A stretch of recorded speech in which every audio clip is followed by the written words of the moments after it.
नमस्ते, मैं हूँ डॉक्टर रशी गोयल।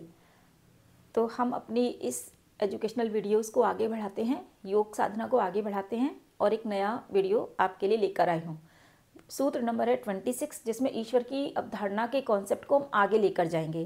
तो अभी तक हमने सूत्र 25 तक पढ़ लिए थे, ये सूत्र नंबर 26 है, जिसमें कहा गया है पूर्वेशाम अपि गुरुः काले नानवच्छेदात्।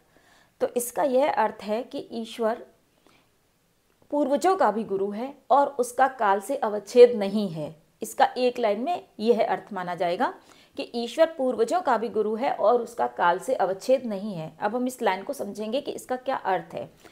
तो समस्त ज्ञान इस स्थूल जगत में ईश्वर से ही आया है, ईश्वर ही सबका गुरु है, ईश्वर से बड़ा कोई गुरु नहीं है।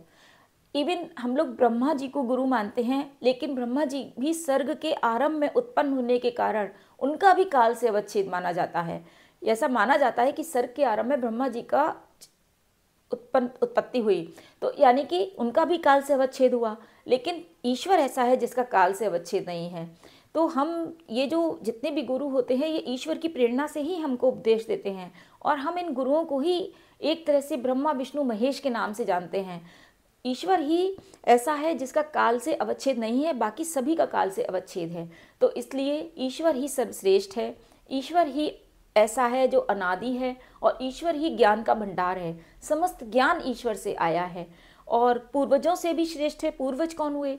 तो पूर्वज को हम ऐसे समझेंगे कि जो हमको इस दुनिया में ज्ञान देता है वो गुरु होता है। लेकिन हमको गुरु किसको बनाना चाहिए? एक ऐसा शरीरधारी इंसान है जिसका शरीर है, हमने उसको गुरु बनाया है, लेकिन गुरु किसको बनाना चाहिए? गुरु कौन होता है?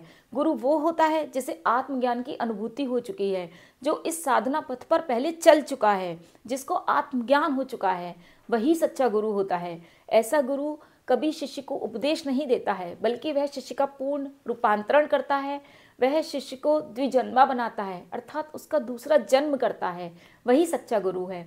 और ऐसे गुरु जब निर्वाण को प्राप्त हो जाते हैं तो जो शरीरधारी गुरुओं के भी गुरु हो जाते हैं, और वो जो गुरु हैं वो उनसे समाधि की अवस्था में बात कर सकते हैं, उन्हीं को हम पूर्वज कहते हैं। तो ईश्वर उन पूर्वजों से भी श्रेष्ठ है और ईश्वर उन पूर्वजों का भी गुरु है। तो इस श्लोक का यही अर्थ है कि ईश्वर पूर्वजों का भी गुरु है, वह ज्ञान का भंडार है और उसका काल से अवच्छेद नहीं है। आशा है आपको इस सूत्र में जो भी स्पष्टीकरण था वह समझ में आया होगा और आपको ज़रूर से लाभान्वित करेगा।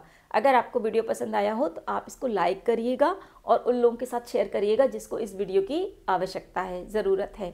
तो मैं ऐसे ही वीडियोस आगे और लाऊंगी।